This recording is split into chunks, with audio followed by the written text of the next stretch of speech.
Killian Hayes has been awesome this season for the Cleveland Charge. His stats look like video game numbers, and that's part of the reason why he was an easy choice for the G League's Player of the Week honor. But after talking to Killian and Charge head coach Eli Kell-Abrams, something was evidently clear.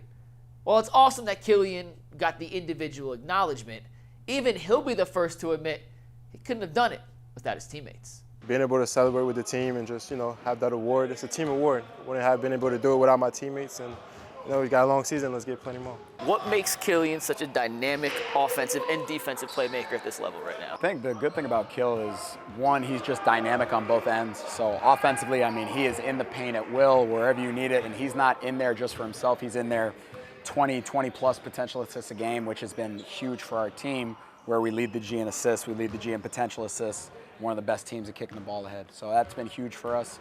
Defensively, you put him on the best guard, and he's going to pick him up full court, all in his airspace, and it's really the tip of the spear for us. What's something that coach has kind of had you really focus on this year that you feel like has actually translated to your game?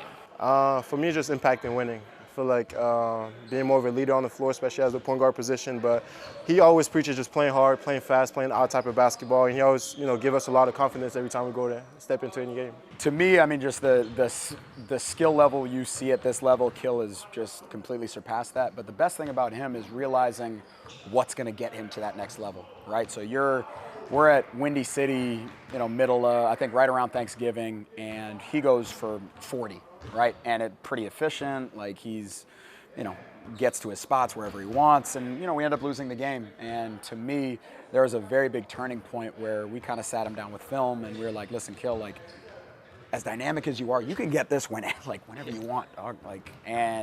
But where you want to get to, nobody wants to be in the G forever. You want to go be a backup point guard, a third point guard, a consistent roster spot. We need you to galvanize the group and get 20 to 25 potential assists. We know you can do the scoring bit. How well can you get your teammates involved? And most players, after getting their career high, are going to be like, what are you talking about, man? You are outside of your mind. I just had 40. What are you saying?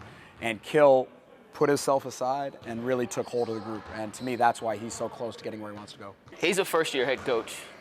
How has that relationship kind of been built where he's trusting you to run his offense and you're also trusting a guy who is in that position for the first time in his career?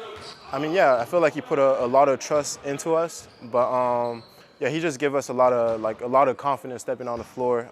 He gave us, me and DB, Luke, the keys to run the offense, and then with that freedom, we gotta respect our guys and what we do. But just love, man. He just give us a lot of confidence every night. Going left, you rank in the top 7 percentile, if not higher, in almost every category: efficiency, finishing, floaters, three-point percentage. Kill, when you see a step and you get a chance to go to the left, I know you're a left-handed player. Is there anyone that's stopping you? I've been guarded like that my whole life, and I feel like to make the game easier, I try to mix it up a little bit more now because the teams are really forcing me to go right. But I feel like I always get ways to find back left every time.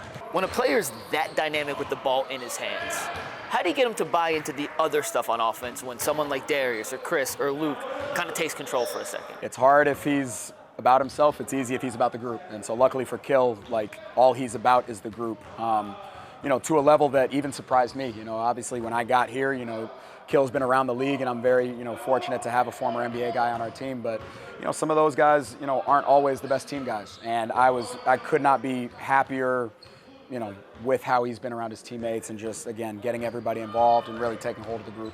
As you kind of progress in your basketball journey, I know being in the G League is not your end goal. You feel like you're an NBA player, and frankly, I think you're right in the sense that you're an NBA player. Do you feel like what you've done here in Cleveland thus far is setting you up to get back to the NBA?